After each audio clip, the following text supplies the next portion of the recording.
قرآن کریم کی ایک عادت ہے، اللہ کی سنت الہیہ ہے، اہم مہم مضمون جب بیان ہوتا ہے تو درمیان میں کوئی اہم مہم قصہ بیان کرتے ہیں، اس قصے سے وہ مضمون بالکل سمجھ میں آ جاتا ہے۔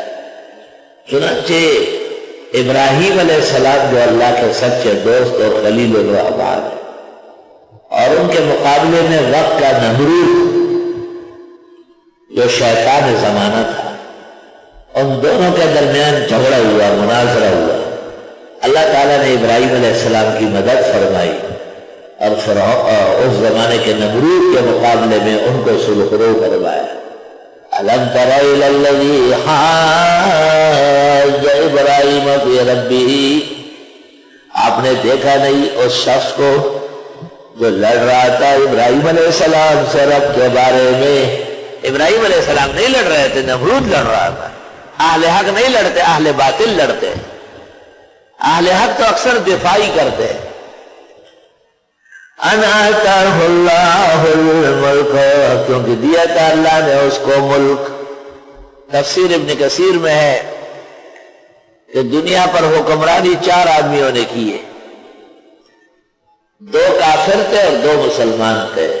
نمرود اور بخت نصر کافر تھے، اور ذوالقرنین اور سلیمان علیہ السلام، یہ دونوں ایک اولیاء اور ایک انبیاء ہے۔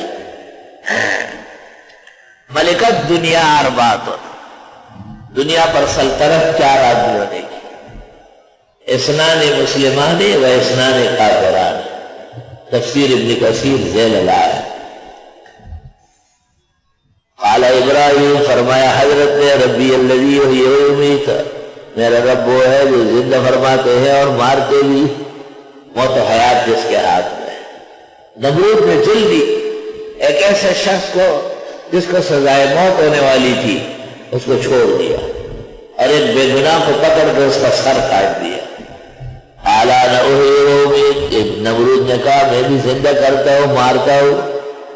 قال ابراہیم فإن اللہ یأتی بالشمس من المشرق، بس بے شک اللہ لاتے ہیں سورج مشرق سے، فأت بہا من المغرب، بس آپ لے آئے اس کو مغرب سے۔ ابراہیم علیہ السلام سمجھ گئے کہ یہ تو بڑا کوڑ بھاگا بیوقوف ہے بہت۔ میں کہتا ہوں اللہ موت و حیات کا مالک ہے، تو اس نے بے گناہ کو مار دیا اور گناہگار کو چھوڑ دیا، اور کہتے ہیں یہ ہے احیاء ماتا۔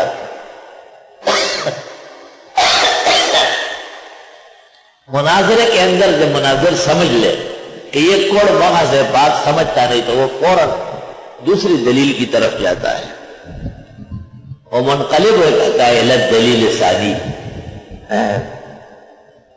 مولانا مفتی محمود الحسن گنگوئی جو دارالعلوم دیوبند کے صدر مفتی تھے، ان کا مناظرہ تھا اپنے علاقے میں ایک بدعتی سے،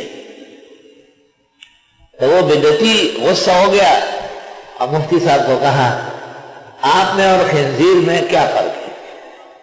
مفتی محمود الحسن کو کہا کہ آپ میں اور خنزیر میں کیا فاصلہ ہے؟ تو مفتی محمود الحسن اسٹیج سے اترے اور زمین کو ناپا یہاں سے لے کے وہاں تک، اور کہا مجھ سے خنزیر اتنے مسافت پر ہے اس وقت۔ بدعتی کو کہا کہ خنزیر مجھ سے اتنے مسافت پر ہے، میں نے ناپ لیا ہے۔ تب وہ الذی کفر۔ مولانا عبدالشکور دین پور علم بھرپور، بڑے عجیب انسان تھے، فرماتے تھے، اخبار اٹھاتے تھے جلسے میں کہ یہ جمعیت العلماء اسلام ہے اور یہ جمعیت پاکستان ہے، جو فرق اسلام اور پاکستان میں ہے وہ 2 جمعیت ہو گئے، کا ایک اسلام کے لیے ایک پاکستان کے لیے۔ بہت بڑی زبردست چوٹ ہے۔ بدعتیوں کی جو جمعیت ہے اس کا نام جمعیت پاکستان ہے، اور اہل حق کی جو جماعت ہے اس کا نام جمعیت علماء اسلام ہے۔